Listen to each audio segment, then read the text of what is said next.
ሄሎ ኢሳት ቴሌቪዥን ሄሎ ማን እንበል ከየት ነው? ሄሎ ኢሳት ኢሳት ነጻ የህዝብ ሚዲያ ወትሮም ቢሆን የህዝብ አይንና ጆሮ እንደመሆኑ ይህንን የህዝብ ቅሬታ ማስተናገጃ መድረክ አሰናድቷል። በዚህም ያጋጠሙትን ወይም ያስተዋሉትን የመልካም አስተዳደር ችግር፣ የሙስናና የጉዳይ ገዳዮች ጉድኝት፣ የመብት ጥሰትና ስልጣንን ያለአግባብ የመጠቀም ጸረ ዲሞክራሲያዊ አሰራሮችን ይጠቁሙን። የሚመለከተውን የመንግስት አካል በማነጋገር ተጠያቂነት የሚሰፍንበትን መፍትሄ እናፈላልጋለን። በስልክ ቁጥሮች 0901 458845 ወይም 0901 451145 በተጨማሪም በ0944 02 11 11 በ0906 77 42 92 ይደውሉ። ልናስተናግደው ዝግጁ ነን። ኢሳት ነጻ የህዝብ ሚዲያ።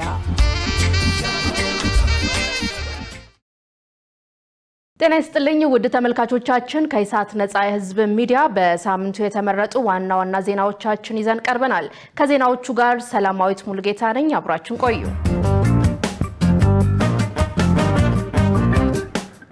ወደ ቀዳሚው ዜና ተሻገርን።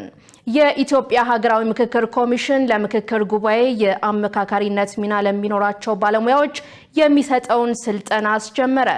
በሀገር አቀፍ የምክክር ጉባኤው አለመግባባቶችና የሐሳብ ግጭቶች ሊያጋጥሙ ይችላሉ በሚል ዝግጅት መደረጉም ባሳለፍነው ሳምንት ተነግሯል። ዮሐንስ ተስፋ ተጨማሪ አለው። የኢትዮጵያ ሀገራዊ ምክክር ኮሚሽን በዛሬው ዕለት ከስዊድን መንግስት ከተለያዩ የተባበሩት መንግስታት ድርጅት ኤጀንሲዎችና ሌሎች ዓለም አቀፍ ተቋማት ጋር በጋራ በመሆን በመጪው ሐምሌ 8 ለሚጀመረው ሀገር አቀፍ የምክክር ጉባኤ የአመካካሪነት ሚና ለሚኖራቸው ሰዎች የሚሰጠውን ስልጠና አስጀምሯል። 192 የሚሆኑት እነኚህ አመካካሪዎች በትምህርት ደረጃ ህብረተሰቡ ውስጥ ባላቸው ተቀባይነትና በሌሎችም ኮሚሽኑ ባስቀመጣቸው መስፈርቶች ከመላው ኢትዮጵያ የተሰባሰቡ እንደሆኑ የታወቀ ሲሆን በምክክሩ ሂደት ሊኖራቸው የሚገባውን ክህሎት ያብራሩት የሀገራዊ ምክክር ኮሚሽን ዋና ኮሚሽነር ፕሮፌሰር መስፍን አርአያ ይህን ብለዋል። Dear facilitators, your role in this process is exceptionally important. You are not being ክቡራትና ክቡራን አመካካሪዎች፣ በዚህ ሂደት ውስጥ የእናንተ ሚና እጅግ በጣም አስፈላጊ ነው። እናንተ እየሰለጠናችሁ ያላችሁት ስለ ሌሎች ለመናገር ወይም አቋሞችን ለመደገፍ አይደለም። ይልቁንም የሁሉም ድምፅ በክብርና በማክበር ሊሰማ የሚችልበትን ምህዳር የመፍጠር አደራ እየተጣለባችሁ ነው። አንድ አመቻች ከሁሉም በላይ የውይይት ሂደቱ ጠባቂ ነው። እናንተ የሁሉንም የማህበረሰብ ክፍል አካታችነት እንድታረጋግጡ እያንዳንዱ ተሳታፊ የበኩሉን አስተዋጽኦ ለማድረግ እኩል እድል እንደተሰጠው እንድትታዘቡ፣ አክብሮት የተሞላበት ማዳመጥና ገንቢ ተሳትፎ እንድታበረታቱ፣ ልዩነቶችን ሳታፍኑ አለመስማማቶችን እንድታስተናግዱ፣ እንዲሁም ውይይቶችን ግንዛቤና የጋራ መከባበርን በሚያሳድግ መልኩ እንድትመሩ ጥሪ ቀርቦላችኋል። guide discussions in a manner that promotes understanding and mutual respect. በሌላ በኩል የስልጠና ሂደቱን በገንዘብ በዲፕሎማሲና በክህሎት ማጎልበት እያገዙ መሆኑን የተናገሩት በኢትዮጵያ የስዊድን ኤምባሲ ምክትል መልእክተኛ አምባሳደር ሄልቢንግ ሎንግ እኛ እዚህ የተገኘ ነው ለማስተማር ሳይሆን ከእያንዳንዱ ኢትዮጵያዊ ታሪክ ለመማር ነው በማለት መልካም ምኞታቸውን አስተላልፈዋል።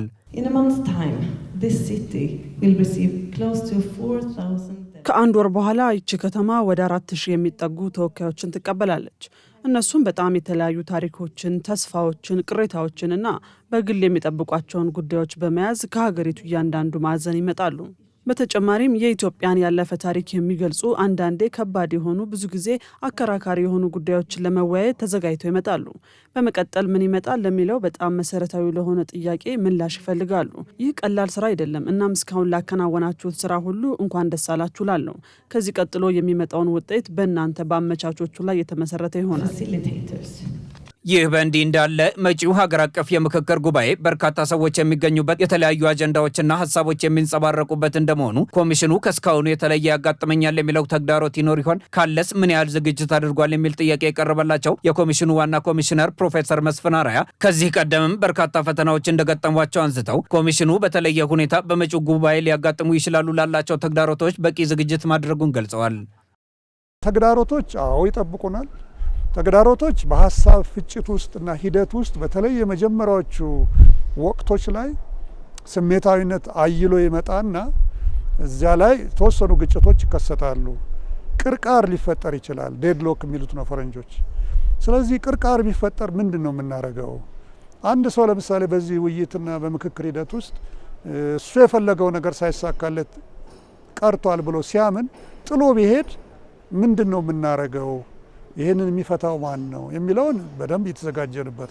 ይህ ዛሬ በአዲስ አበባ የተጀመረው የአመካካሪዎች ስልጠና ከስዊድንና ኔዘርላንድ በመጡ አሰልጣኞች እንደሚሰጥ የተነገረ ሲሆን ለመጪዎቹ 7 ቀናት እንደሚቆይም ታውቋል። ህወሓት በክልሉ እየፈጸመ ካለው ህገወጥ ድርጊት አንጻር የአሜሪካ የቪዛ እገዳ በቂ አይደለም ሲሉ በክልሉ የሚንቀሳቀሱ የፖለቲካ ፓርቲዎች ገለጹ።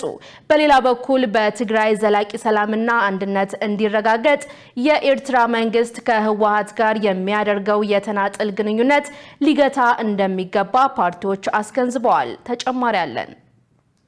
አሜሪካ የህዝባዊ ወያነ ሓርነት ትግራይ አባላትና በቤተሰቦቻቸው ላይ የቪዛ እገዳ መጣሏ ተሰምቷል። አሜሪካ የቪዛ እገዳውን የጣልኩት በትግራይ ክልል ሰላም ለማስፈን የተደረገውን ስምምነት በሚጥሱና ከሚጥሱ ወገኖች ጋር በሚተባበሩ ሰዎች ላይ ነው ብላለች። ኢሳት ይህ እርምጃ በትግራይ የሰላም ሂደትና ክልሉ ያለው የፖለቲካ ሁኔታ ላይ ምን ውጤት ሊኖረው እንደሚችል በክልሉ የሚንቀሳቀሱ የፖለቲካ ፓርቲዎችን አነጋግሯል። የትንሳኤ ሰባ እንደርታ ፓርቲ ሊቀመንበር ከበደ አሰፋ እንደገለጹት የአሜሪካው እገዳ ህወሓት ከህግ ውጪ በሚያከናውናቸው እንቅስቃሴዎች ላይ ዓለም አቀፍ ማስጠንቀቂያ መሆኑን ያሳያል ብለዋል። ምናልባትም ይሄ ጽምዶ የጀመሩት ቀጠናዊ የመበጥበጥ ሂደት ደግሞ እንዲያስቆ የሚያደርግ ካልሆነ ግን በአጠቃላይ በእነሱ ላይ ይሄ ፕሪቶሪያ ሰላም ስምምነት በመጣስ የኢትዮጵያ ሉዓላዊነትን በመጣስ በውስጥ ጉዳይዋ ይሄ የፌዴሬሽኑ አንድ አካል የሆነውን ክልል በኃይል እና በማን አለብኝነት የተቆጣጠረን አሸባሪ ኃይል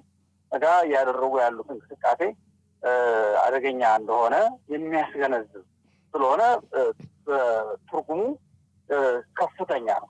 የፓርቲው ሊቀመንበር አክለውም ከሀገር ውጭ ሆነው የማህበራዊ ሚዲያ እየተጠቀሙ የትግራይን ህዝብ የሚያሸብሩ አካላት ላይ ዓለም አቀፉ ማህበረሰብ ግፊት በማድረግ ተገቢ እርምጃ እንዲወሰድ ጠይቀዋል። በቀጣይ ይህንንም እየተከታተለ ወደ ተጨማሪ እርምጃዎች ይገባል ብለን ተስፋ እናደርጋለን። ሌሎች ቅጣቶች ለምሳሌ በውጭ ሀገር ሆነው ሚዲያ ከፍተው አሸባሪ የሆኑ አዋጆችን ሳይቀር ህገወጥ የሆኑ አሸባሪ አዋጆችን አውጥቶ የትግራይ ህዝብን የሰብአዊ ድርጅቶች እየፈጸመ ያለን ኃይል በለው ፍረጠው ቁረጠው ሰረው እያለ ያሉ የሚዲያ አውታሮችን ጭምር የዛ የአውሮፓም የአሜሪካም የአውስትራሊያም የሌሎች ሀገራት የነጻነት የሚዲያ ነጻነት ተጠቅመው የሚዲያ ነጻነትን አቢዩዝ እያደረጉት እንዳለ በዚህ ነገሮች በሙሉ እርምጃ የሚወሰድበት መንገድ እና ተጨማሪ ቅጣቶች በተከታታይ ሂደቱን ለውጡን እየተገመገመ ቀጣይ ቅጣቶችን ቀጣይ እርምጃዎች እንደሚኖሩ ተስፋ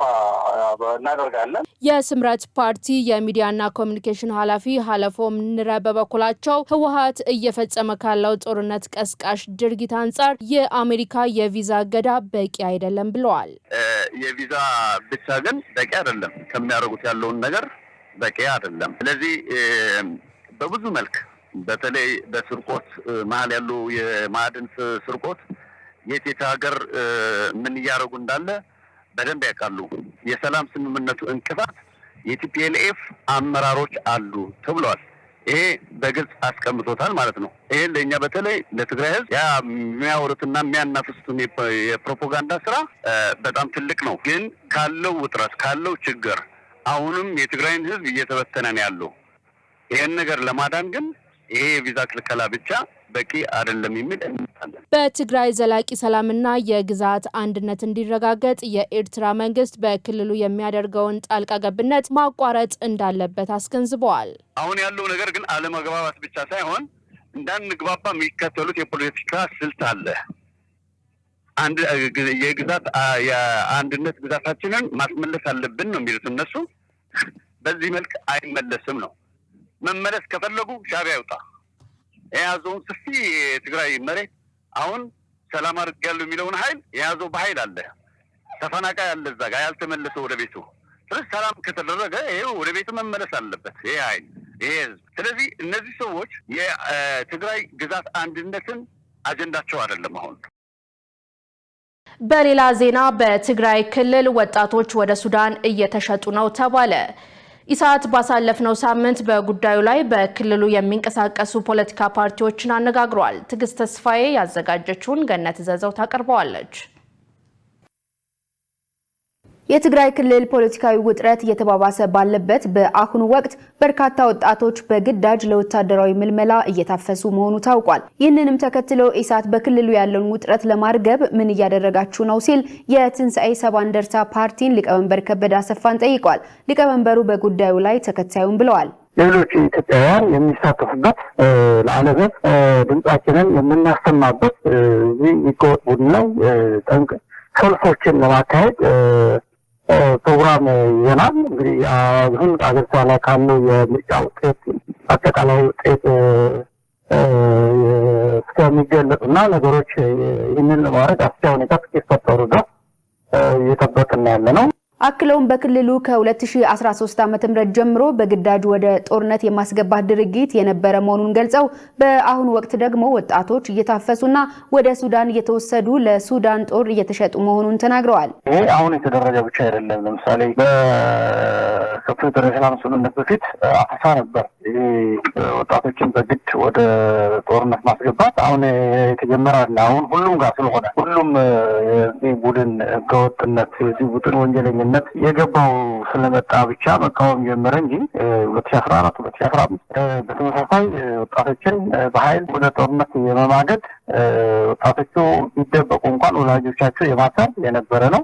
በትግራይ ውስጥ ወጣቶች በግድ ሰልጥነው ወደ ሱዳን እየተሸጡ ያሉበት ከዚህ በላይ እንግዲህ ትንፍሽ ማለት አይቻልም። የስምረት ፓርቲ የህዝብ ግንኙነት ኃላፊ ሀለፎም ንረ በበኩላቸው ወጣቶች ወደ ሱዳን በግዳጅ የተወሰዱ መሆኑን አንስተው መንግስት ለክልሉ ትኩረት እንዲሰጥ አሳስበዋል። የትግራይን ግዛት አስጠብቃለሁ ምናምን የሚሉትን ወሬ ሌላ ጉዳይ ነው። አሁን ከአልቡርሃን ሰራዊት ጋር ሆነው ምን እያደረጉ እንዳለ በራሳቸው ቲክቶክ እየለቀቁት ያሉትን ስራ አይተናል። የትግራይ ወጣት አሁን ወደ ሱዳን በተለይ አርሚ 7 እሱ በግልጽ እያየሩ ነው አሁን። ስለዚህ ያለውን ችግር ከፍተኛ ችግር ውስጥ ነው የወደቀው። ወጣቱ እየወጣ ነው ያለው። ወደ ኤርትራ አሰራር ከመግባታችን በፊት ቶሎ ካልወጣን ህብረተሰቡ ወደ ከፋ ችግር መግባቱ የማይቀር ነገር ነው። ስለዚህ ፌደራል መንግስትም እዚህ ጋር ትኩረት ሰጥቶ እንዲሰራ ነው አሁን እኛ የምንፈልገው። በተለይ የሚወጣውን ወጣት ጦርነትን አንፈልግም ብሎ የሚወጣውን ወጣት በወጣበት አካባቢ ችግር እንዳይገጥመው ህብረተሰቡን በማስተባበር አቶ ሀለፎም አክለውም ወጣቱ ትግሉን አጠናክሮ እንዲቀጥል ፓርቲው በማህበራዊ ሚዲያ አቅጣጫ ከመስጠት ጀምሮ የተቃውሞ ሰልፍ ለመጥራት በዝግጅት ላይ መሆኑን ተናግረዋል። እኛ ራሳችንም የተወሰነ ምርመራው ሚዲያ በቅርብ ቀን እንጀምራለን የምንለው ይሄ በኤሌክትሮኒክስ ሚዲያም ልንወጣ እንችላለን ያለው በማህበራዊ ሚዲያ ግን መጀመር እንዳለብን ነው ያሰብነው። ወጣቱ ይሄን ነገር እንቅስቃሴ እንዴት መውጣት እንዳለበት እንዴት መታገል እንዳለበት እኛ ዳይሬክሽን ሰጣለን። በመጨረሻም ደግሞ ይሄን ነገር ባለሙያዎቹን የሚዲያ ባለሙያዎቹን ይሄን አሰባስበን የሆነ ነገር ዳይሬክሽን አትይዘን ካስገባናቸው በኋላ ከፍተኛ የሆነ የትግራይ ቡድን ሁሉም ነገር እንቅፋት የሆነበንን ቡድን ትልቅ የህዝባዊ ሰላማዊ ሰልፍ ለማድረግም ያለነውና ይሄን እየተንቀሳቀስን ያለነው። ወጣቶች በሀገር የመስራትና የመለወጥ መብታቸው ሊከበር ይገባል ያሉት ፓርቲዎች በዚህ መልክ በግዳጅ እያፈሱ ወደ ውጭ የመላኩን ተግባር መንግስት እንዲያስቆም ጥሪ አቅርበዋል። ለአዲሱ የተሽከርካሪ ሰሌዳ የተቀመጠው የዋጋ ተመን የህብረተሰቡን አቅም ያማከለ አይደለም ተባለ። ባሳለፍነው ሳምንት ኢሳት ያነጋገራቸው የተሽከርካሪ ባለንብረቶች አንዳንድ አሰራሮች የዜጎችን የኑሮ ሁኔታ ያላገናዘቡ ናቸው ሲሉም ተናግረዋል። ገነት ዘዘው ተጨማሪ አላት። ከ11,000 እስከ 56,000 ብር ዋጋ የሚጠየቀው አዲሱ የተሽከርካሪ ሰሌዳ በአዲስ አበባ መሰጠት ተጀምሯል ተብሏል። ይህንን መነሻ በማድረግ ኢሳት በከተማዋ የሚገኙ የተሽከርካሪ ባለንብረቶችን ስለ ሰሌዳውና ስለ ተመኑ አነጋግሯል። የተሽከርካሪ ባለንብረቶችም የመኪና የመለዋወጫ ዕቃ ውድ በሆነበትና ኑሮ በተወደደበት በዚህ ወቅት ለታርጋ እስከ 56,000 ብር ክፈሉ መባላቸው ተገቢ እንዳልሆነና ቅሬታ እንደፈጠረባቸው ጠቅሰው የሚከተለውን ብለዋል። እኛ የምንሰራውና 59,000 ብር በዛው ግብር አለ፣ በዛ የትራንስፖርት አለ የምንከፍለው ቦሎ ምናምን ብዙ ነገር። ይቺ መኪና በአቅሟ 100 ምናምን ሺህ ብር ልታወጣ ነው በአመት። የስ ይገባ ላይገባም ነው። የልጆች ትምህርት አለ፣ ብዙ ነገር አለን። መቼም ተደራርቦ እንጃ እኔ ፌር ብዬ አላስብም። በእኛ ሁኔታ ታስቦ የተሰራ አይመስለኝም እስካሁን። ምክንያቱም ሀገር ለልማት እኮ ምንም ቢኖርህ እኮ ለሀገር አይደለም ለሌላም ታወጣ ትችላለህ። በአሁን ያለው ሁኔታ ግን ሁሉ ኑሮ ቤት ክራይ ተጫጭኖ ትምህርት ተጫጭኖ የልጆች ነገሮችን ተጫጭኖ በዚህ ይዋጣል ብዬ አላስብም። እኔ ለምሳሌ 12 ሰዓት ነው የምነሳው። ከ12 ስንት ሰራች ብትይኝ ላላህ ብዬ ነው የምናገረው። 1000 ብር ነው እስካሁን የሰራሁት። አፕሊኬሽኑን ማሳየት ይችላል ያወጣቸው 1000 ብር ተሰጥቶ አስቢ እስካሁን ያለው ማለት ነው። ግማሽ ቀን ደርሰናል። በዚህ ታስቦ ይሄ መጣባችሁ ሲባል እኛ በደንብ ነው ነርቫችን ገጥ ያለው። ልጆቹ በዛው እያልን እንጃ ኑሮን ለዚህ ይገፋል ብዬ አላስብም። ስራ አንፃር ካለው ሁኔታ አንፃር በጣም የሚከብድ ነው። በጣም ነው የሚከብደን። እኛ እንደዚህ እንደምታዩት ቆመን ነው የምንውለው። ስራ የለም። ስራ ኖሮ እንኳን ቢሆን ቢከፈል ችግር የለውም። ግን ስራ ስለሌለ ከአቅማችን በላይ ነው። እንደው እንክፈል እንኳን ብንል እኛ ከ2000 ብር በላይ እንኳን መክፈል በጣም ያዳግተናል። ዳቦ እንኳን ይዘን መግባት አንችልም እና ስለዚህ ይከብዳል ብዬ ነው የምገምተው እራሴ። ያው እንግዲህ በታክሲው ዙሪያ የህዝብ አገልግሎት 10,000 ምናምን ያው ጥሩ ነው። ግን የቤት መኪና ምናምን የሚባሉት ግን የተወሰነ ትንሽ አስተያየት ቢደረግላቸው ያው ነገም እኛም ያው ወደዚያው መዞራችን ስለማይቀር ያው እነሱ 50,000 ብር ምናምን የሚባለው ትንሽ አገልግሎቱ ያው ትንሽ እንትን የሚባል አሪፍ ነው። አዎ ከዚህ ላይ መንግስት ቢያገናዝበው በጣም እኔ እንደኔው ጥሩ ነው። አክለውም መንግስት የህዝቡን የኑሮ ሁኔታ ሊያገናዝብ ይገባል ብለዋል። የታሰበው መንግስቱ ተመልሶ በያየው ይሻላል ነው እንጂ ለሀገር ሁሉ ያወጣል። ግን ስታወጣው እኮ ስታገኝ ነው እና ባላንስ አልተደረገም። በቃ ያለውን ነገሮችን ባላንስ አልተደረገም። መንግስት በነበረበት መልሶ በለመድንበት ብንሄድ ትንሽ እቺና አየር ያለች ነገር ተስተካክሎ የሥራ ሁኔታ ተመቻችቶ ቢያደርግልን ምንም ለሀገር የማይሆን ነገር የለም። አይ መንግስት አስተያየት ቢያደርግልን ነው እኛ ሐሳብ እንጂ አሁን መኪና እኮ በስራ ሁሉም ነገር ጨምሯል። በአሁኑ ሰዓት የመኪና ዕቃ ያልጨመረ ነገር የለም። ያ ሁሉ ከበር አድርጎ ራስን በልቶ ለማደር ቀርቶ ያለውን የመኪና አስተካክሎ መስራት እንኳን ባልተቻለበት ሰዓት ይሄን ሲደረግ በጣም ጥሩ አይደለም። መንግስት አስተያየት እንዲያደርግልን። የአዲሱ ሰሌዳ የዋጋ ስሌት የህዝቡን አቅም ያገናዘበ ነው ወይ የሚለው ጉዳይ በደንብ ሊታይ እንደሚገባ የተሽከርካሪ ባለንብረቶች በአጽንኦት ተናግረዋል። የወጣቶች የሰው ሰራሽ አስተውሎት አጠቃቀም በራስ የመተማመን አቅማቸውን እየገደበ ነው ሲሉ የስነ ልቦና ባለሙያዎች ገለጹ። ወጣቱ ትውልድ በማህበራዊ ሚዲያ አጠቃቀም ላይ በቂ ግንዛቤ ሊኖረው እንደሚገባ ባለሙያዎቹ አስታውቀዋል። ተጨማሪ አለን።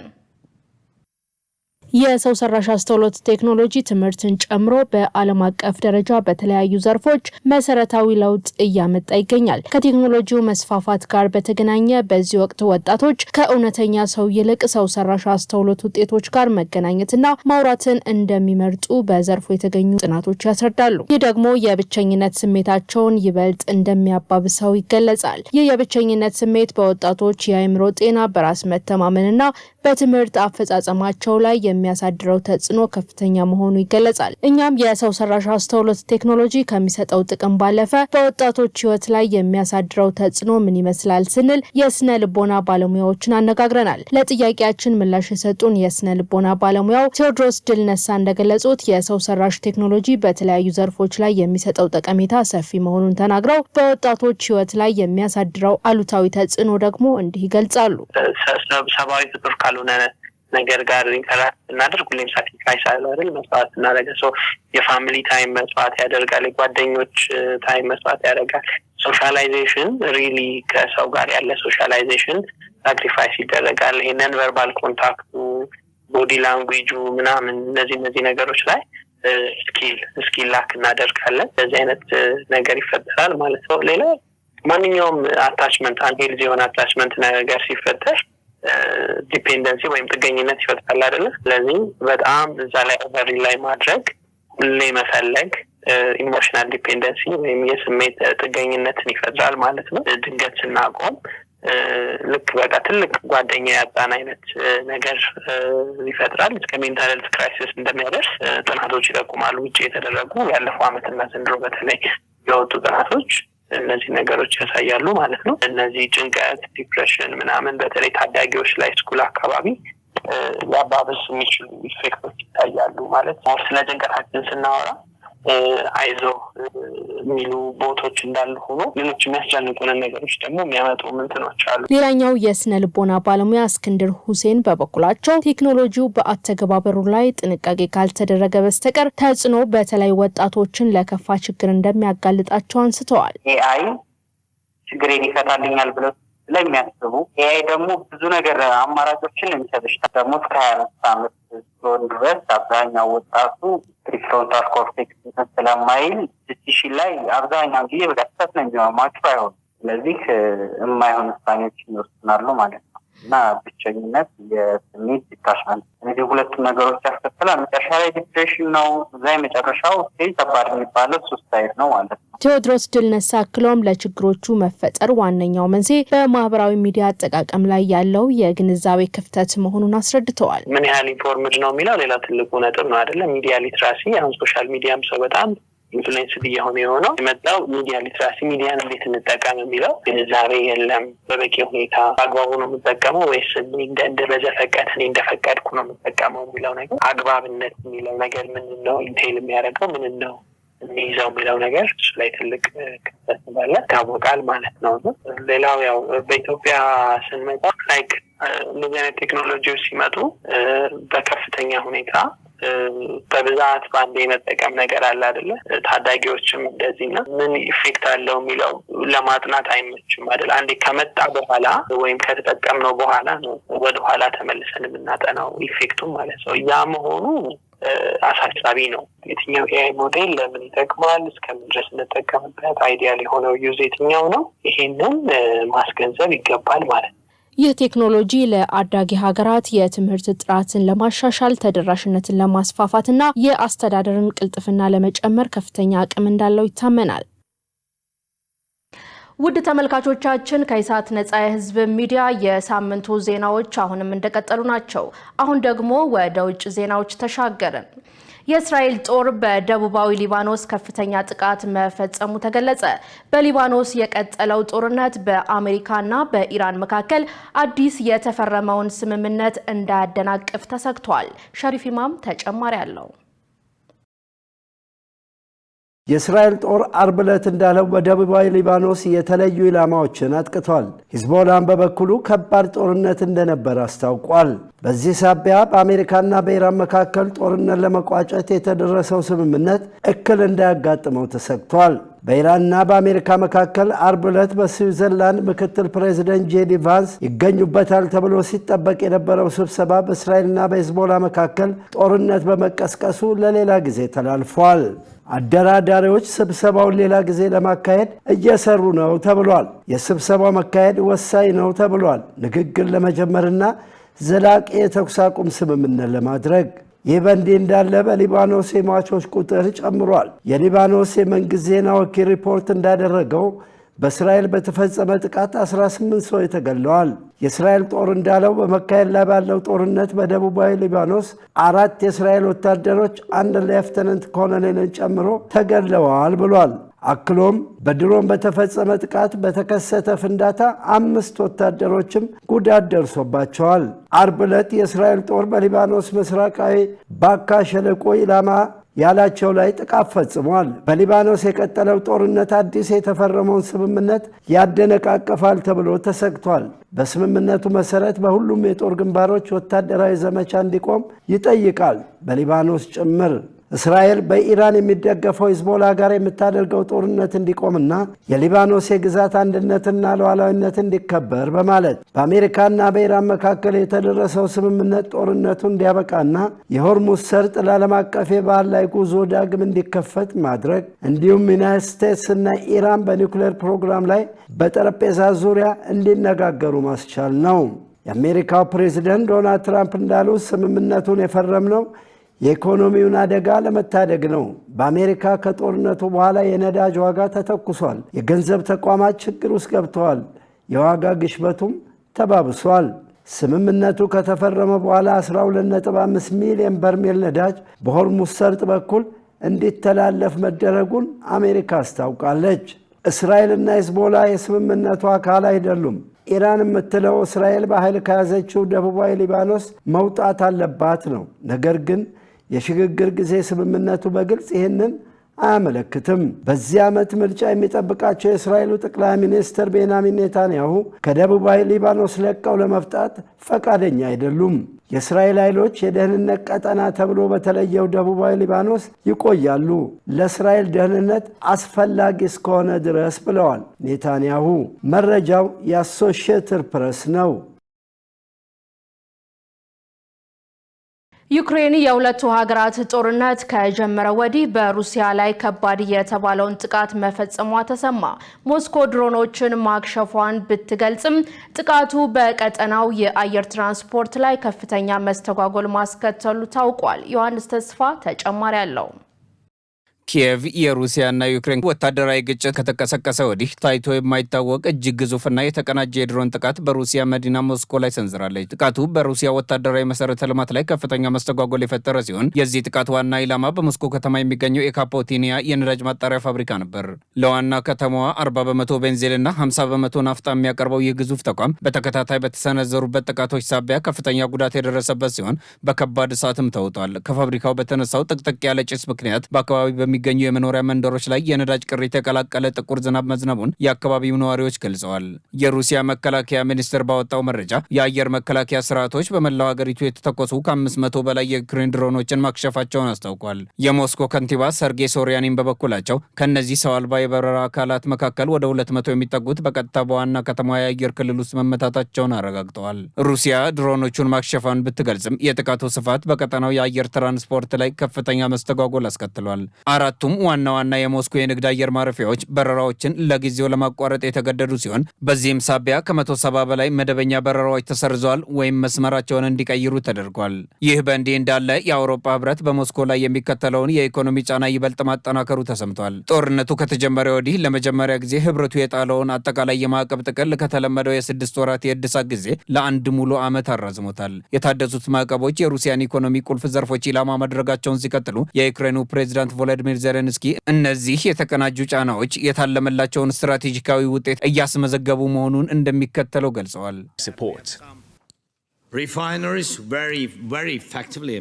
የሩሲያ የፌዴራል በጀት ገቢ በከፍተኛ ሁኔታ እየቀነሰ ነው። ሀገሪቱም በአሁኑ ወቅት በአንዳንድ አካባቢዎች የነዳጅ እጥረት እያጋጠማት ይገኛል። ይሁን እንጂ ቭላዲሚር ፑቲን ይህንን ጦርነት በገዛ ፈቃዳቸው የማቆም ምንም አይነት ፍላጎት አላሳዩም።